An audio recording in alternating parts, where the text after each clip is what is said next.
Hey folks, before we get into this episode, I wanted to quickly share some news. I created a free online support circle for women in transition. It's called Emerging Women, and it is every other Thursday at 12 o'clock Eastern Time on Zoom. If you are feeling the challenges of a transition, like divorce, career change, different stages of parenthood, peri or menopause, grief, etc., you are not alone. If you need support, I welcome you to join my circle. Stop by my website, dragonpathcoaching.com, and click on Support Circle. Thank you.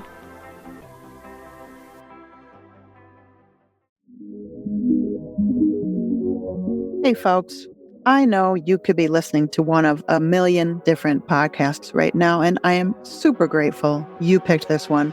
Welcome to The Human Show. I'm your host, Trish, a holistic life coach and a mom navigating this complex world of human emotions. Here we will share stories, insights, research, and information to help you step into the most true version of yourself so you can be a happy human. Now let's get into it.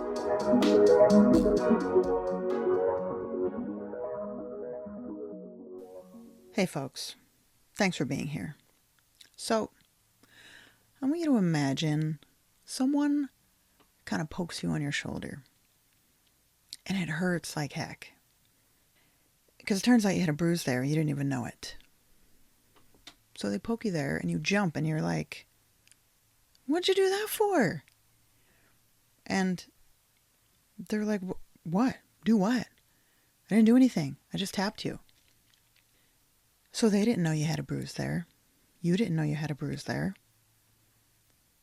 It was invisible. And it was kind of buried beneath the surface. Now, they weren't trying to hurt you, but nonetheless, you're mad because you've just been hurt. So, this is kind of how I look at triggers. Triggers are like invisible bruises. And we usually don't realize they're there until someone hits one and we react. Another analogy I like to use is that a trigger is like a metal detector. When I was a kid, I had a metal detector that I would take to the beach. And I couldn't wait. I couldn't wait to get out there and walk around with this thing, just hoping that it would beep. Because if it beeped, then there could be treasure buried there, right? It was super fun. I don't think I found much beyond like bottle caps and junk. But anyway, so when we're triggered, it's sort of like a metal detector beeping to alert us that something is buried there. And you know what? It is a treasure because it is information and it is an opportunity to learn something about yourself. So when you get triggered, if you're open and willing to dig, you could find some good stuff under there. It can really spark some personal growth for you and some healing. So let's talk about what a trigger is. And of course, we're talking about emotional triggers here. So one definition I found, it is something that initiates a process or reaction. Another definition is, it is a reminder of a past trauma.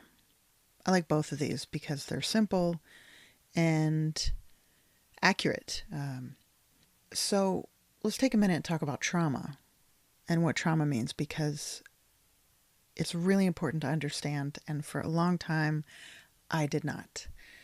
For probably most of my life, I thought trauma referred to what people experience after being physically or sexually assaulted, or what soldiers experience after being in combat. I thought it was only these extreme situations that left people with trauma. And what I've learned is that trauma is quite a range. And you may have heard someone say big T trauma and little t trauma. So when we say big T trauma, that refers to the cases I mentioned, sort of the extreme side of the spectrum. And then what people would call little T trauma, that could be something like when you're a baby and you're crying and someone doesn't come and console you in, quote, reasonable amount of time. Both of these things are trauma, and so is everything in between. The great Gabor Mate says, trauma is not what happens. It's what's left behind as a result of what happens. So these things that happen, these traumatic experiences, whether it's someone not showing up for you when you were a kid or whether it's an actual physical trauma, the trauma that's left in your body is a result of the experience. Let's say, for example, you're a kid, you're maybe, let's say, 6 or 7 years old, and you stay after school. And a grown-up is supposed to pick you up at, say, 4 o'clock. And you're waiting by the front entrance. And now it's 4:05, and your grown-up still isn't there. Now it's 4:10, and your grown-up still isn't there. So for a 7-year-old, this feels like a long time. So you start to panic because now you feel like I'm alone. No one's coming for me. I've been left behind. And for a 7-year-old brain and body, this is traumatic. This event leaves a mark. Now, fast forward 10 years or so, and you're going out on a date. And this person said they would pick you up at 7 o'clock. Well, now it's 7:02, and they're not there yet. And start to feel a little bit of a panic starting. Now it's 7:05, and they're still not there. Now you start to feel a little tight in your chest. Maybe you start to feel some heat. What's happening is your body is reminding you of this event that happened when you were 7. So the trauma of being abandoned, even though your grown-up did show up for you just a little late, that trauma of being abandoned was still left in your body. And now, years later, someone is late to pick you up, and this trauma is reactivated. Now, this can show up in different ways. Like I mentioned, your chest getting tight, maybe it's heat, you start to feel angry, maybe you start to feel sad, maybe you feel sick in your stomach. There's any number of responses that could happen. The point is, this is an illustration of an emotional trigger. I used to get triggered anytime I was being questioned or confronted in an argument. And I would sort of retreat. I don't think it was visible outwardly. It was sort of an internal retreat. I was sort of shrinking, and when I worked through this with a therapist, I figured out that it traced all the way back to an incident that happened when I was probably about 7. I pushed my little brother, and he fell back and he hit his head. And he had to go to the hospital and get stitches. And in my memory, my dad took him to the hospital. My mom stayed home. I was up in my room, hiding behind my door, because I was terrified of my mom, because I knew she was upset.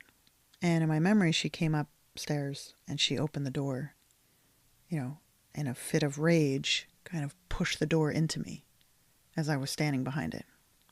So when I grew into an adult, anytime someone confronted me, and it didn't even have to be like a big argument. I mean, someone could just ask me a question or just maybe challenge something I told them. And it felt like a confrontation to me.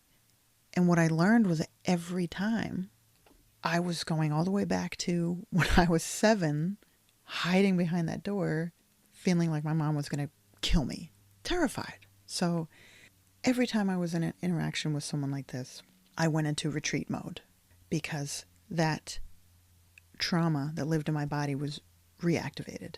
So the way we worked through this in the session was, once this memory came to me and I told her about it, basically she sort of walked me through going back to that memory and rewriting the scene. And this is what I do with clients as well. The same concept. We're not changing the past. All we're doing is changing our perception of it. We're rewriting our memory of it. Because the memory is what's having an effect on us now later in life. So when we can rewrite that memory, it releases that trauma response. So what we did was, basically, in my imagination, I went back to that scene where I was behind the door and I was terrified. And this time, instead of my mom coming in, it was adult me. I walked in there and I talked to 7-year-old me. And I told her that she's not bad. And I told her that accidents happen. And I told her she's not a bad person. And I know that she loves her brother and that she's a good kid and she is loved. And all of the things that I really needed to hear in that moment and didn't. Basically, I reparented myself in that memory. And after that, it was dissolved. I didn't have that reaction anymore when I was in a situation where it was an argument or a debate or I was being questioned. I didn't have that reaction anymore. We worked through it in one session. And I love working through things in this way with clients because it's amazing how quickly we can release something that has been hanging on inside of us for decades. Often we can work through a lot of these things really quickly. And the first part is just awareness. Being aware of your trigger is half the process. So in this example, I was able to work through this trigger with a therapist because I was aware of it and I took responsibility for it. Because I knew something very, very important. If it triggers you, it is yours. When I learned this about 5 years ago, I started looking at everything differently. And I realized I had been getting triggered most of my life and I didn't even realize it. For a few years, I even took medication for anxiety and it turns out I didn't even need to because what I was really struggling with was unresolved triggers. You can check out my first episode if you want to hear that whole story. Now, I just want to point out that you don't need to remember everything that happened in your childhood to be able to work through your triggers. You don't have to be able to remember the exact moment this trigger started. So I just want to say that because it can feel like a sort of impossible if you think, well, I'm not going to be able to remember when this happened. Like, I don't remember what happened when I was 5. You don't need to, okay? Your higher consciousness knows everything. Your higher consciousness has a date and time stamp on everything that's ever happened in your life. And when you are open to receive the information, when you open your heart and you are ready to receive this information, your higher consciousness will give you the information. When you're open to it, your higher consciousness is going to say, oh, here's that file you needed, and just hand it to you. So go back to the example of when I worked with the therapist through my trigger of, sort of cowering at confrontation. When we were in the session, she was asking me, things like, oh, did this happen? Or do you remember something like this? Or and I was like, I don't know. I don't really remember anything. And then, boom, like that. like a bolt. This memory dropped into my mind. This memory of when I was 7 and this incident happened. It was there, clear as day, because I was present and ready to receive this information. And my higher consciousness said, here you go. Here's that memory you need. So, this is sort of trusting the process, and trusting ourselves and trusting our own intuition. When we're open to looking at our stuff and learning and growing, when we start becoming open to that, we're going to start receiving the information that we need. You can call it universe, you can call it source, God, spirit, higher consciousness. The fact is, the information is there for you.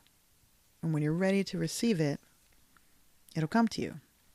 And I say that just so you don't feel like addressing these issues, triggers. I don't want you to feel like this is something daunting and that, you're going to have to try to remember all these things, because you don't. You just need to be open to learning, open to looking at your stuff. So I just want you to know you don't have to have all the memories ready to go. You'll get the information you need. So trust that.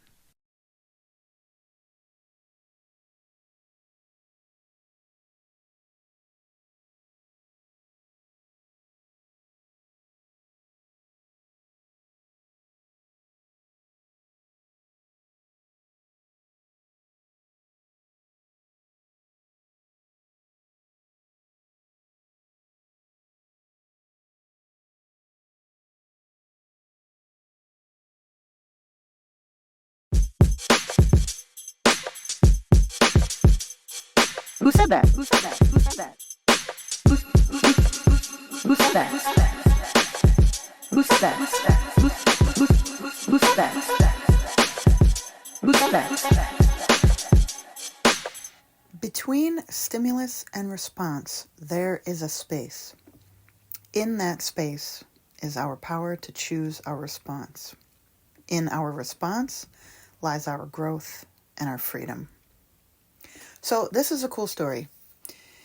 This quote is often accredited to Viktor Frankl. Viktor Frankl wrote a pretty famous book called Man's Search for Meaning. But turns out he's not actually the one that said it.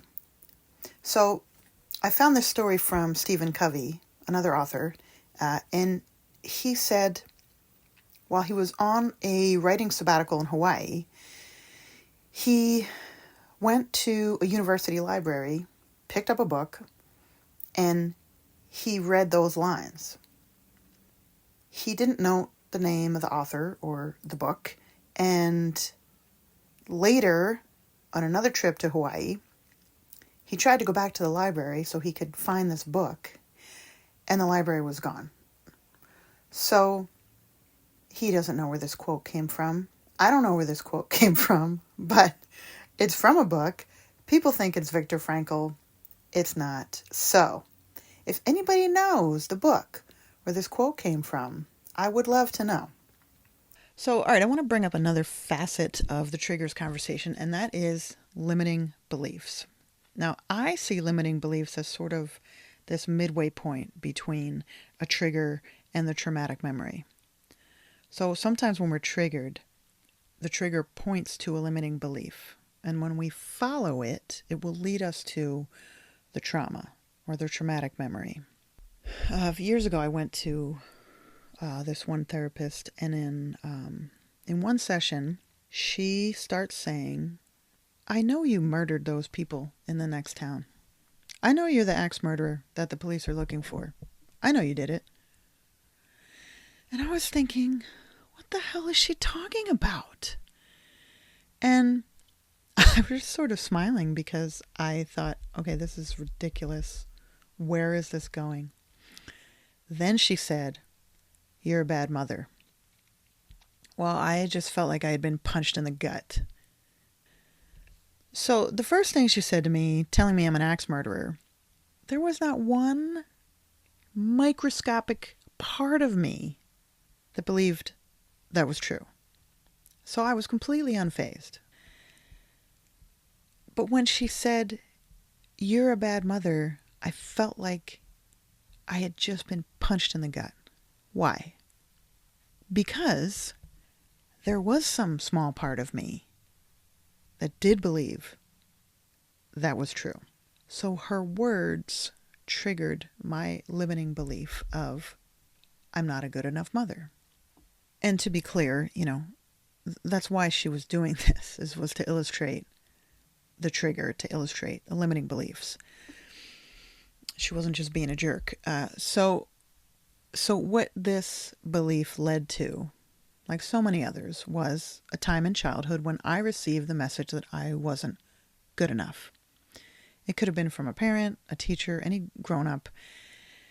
And they weren't trying to hurt my feelings. It's just that from birth to around age 6, we take in everything as truth. We believe whatever people tell us because that's the capacity of our brain at that stage. So when a grown-up says we're not good enough or strong enough or big enough to do something, we believe it. And sometimes that belief sticks with us and then becomes a limiting belief as we grow. So when anyone said anything about my parenting, it triggered my limiting belief that I'm not a good enough mom, which traces back to my childhood when I learned I wasn't good enough. And so many of us carry around a limiting belief that is rooted in a childhood experience of, I am not good enough. And this is such a common topic in sessions because so many of us have these old beliefs that started in childhood, and they're activated when we're triggered. Now, once you transform an old belief or an old pattern, it's gone. Once you work through a trigger, it's dissolved. It's done. You can move on to the next one. Now, if triggers are a new concept for you, then the first thing I invite you to do is just start noticing. Start noticing when you feel something in response to another person's words or actions. When someone makes a comment and you feel hot inside, or maybe you feel your chest tighten or your stomach tighten, or maybe it just feels like what I call an internal flinch. Just notice that. Because when that happens, it means you've just been triggered. So there's an opportunity there.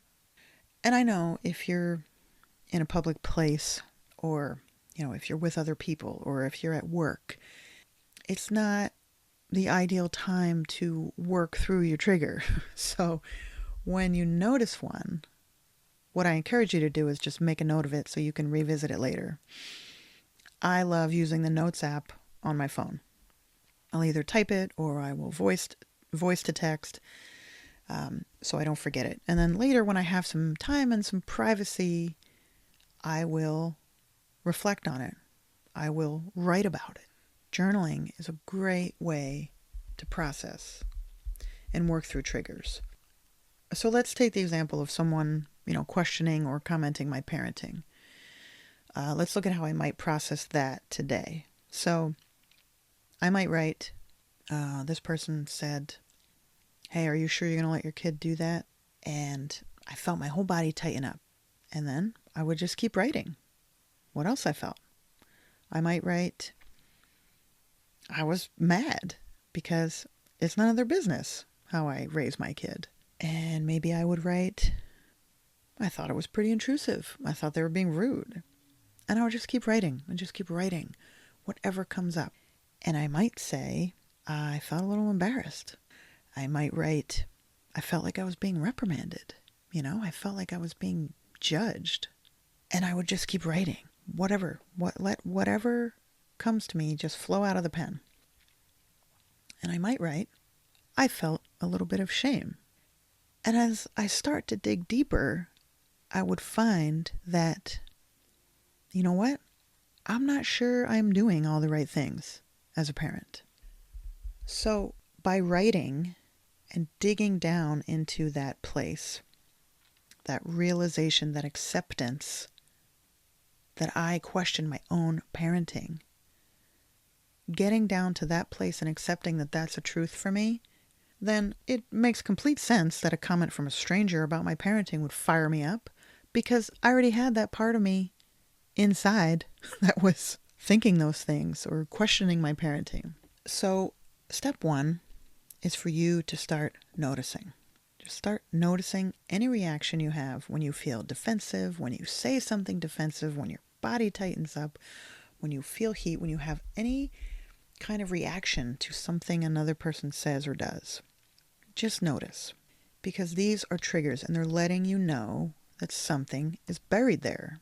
And if you want to heal, if you want to grow and be the most true version of yourself, then at some point you're going to have to start digging into these triggers. And if this is new to you, it might seem a little scary. It might seem uncomfortable.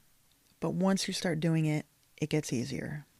And like I said, once you work through a trigger, it's dissolved. You'll feel sort of a release. You might feel a little lighter. And you'll be motivated to keep going and to keep learning. It's amazing how much you can shift when you just start recognizing and giving attention to your triggers. So when you notice you've been triggered, I want you to really pay attention to what you feel in your body. And like I mentioned, there might be heat, there might be tension. So pay attention to what you feel, where you feel it, and write that down. Write down what happened. Write down what you felt, where you felt it, how it felt. And like I said, often when we're triggered, we're not in a place where we can just sit and start journaling about our trigger. So try the Notes app in your phone. If you carry a notebook or journal around with you, that's great. If you can just jot a couple notes so you remember it for later. Then when you are away from the situation and you're in private, you can work on it. So let's say you're at work and you get triggered. Let's say you come back from lunch a few minutes late and someone says, "Oh, I didn't think you were coming back." And you feel this flinch inside. And maybe you want to slap them. And you feel like your face getting hot, or maybe your chest is getting tight.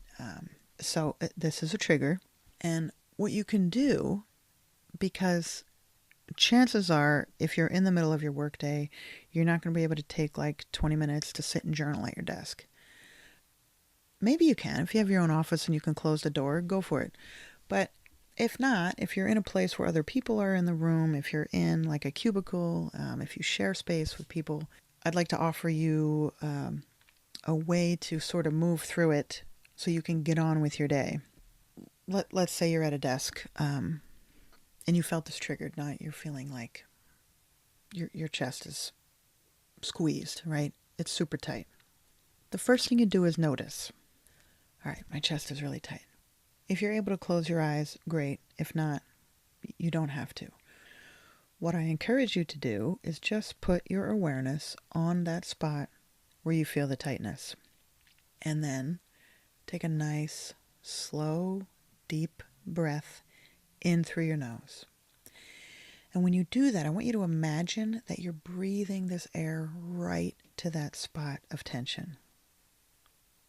And then a nice, slow exhale. And then do it again. A nice, slow inhale through your nose. And just imagine that breath going right to that tightness in your chest. And then a nice, slow exhale. Do that at least 3 times. If you can go up to 10, awesome. But at least 3 is going to help.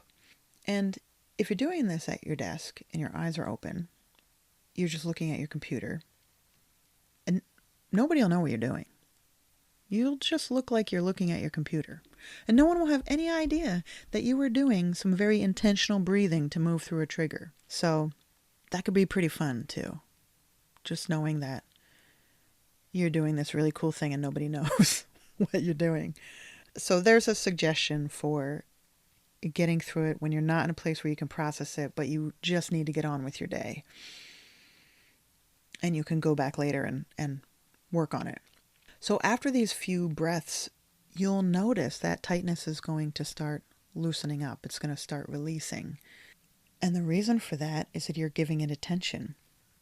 So when we have a trigger, it's an emotional response. And emotions are energy. So when we feel that tightness in our chest, energy is stuck there. And breath is just such a wonderful way to move energy.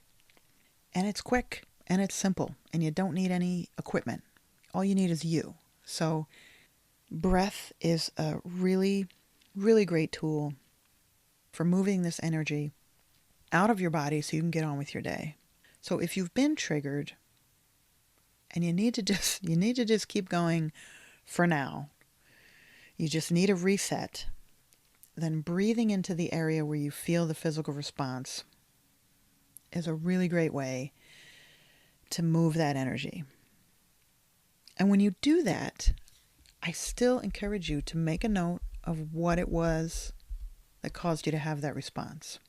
What was the thing that person said that caused you to have that response? Because I guarantee you it's going to happen again. When someone else says something like that, you're going to feel the trigger. So when you're able to breathe into it and move it, you're able to go on with your day and not let it be hanging over you, stressing you out all day. But that trigger is going to happen again and again until you get to the root and resolve it at the source. And the way we do that is by journaling, by meditating, by talking to a coach, by talking to a friend, getting it out of our body, bringing awareness to it. So remember, the first step in making any intentional change is awareness. And the more we notice our triggers, the more we increase our self-awareness. And self-awareness is how you're really going to shift things for yourself, how you're going to keep moving forward on your path of personal growth.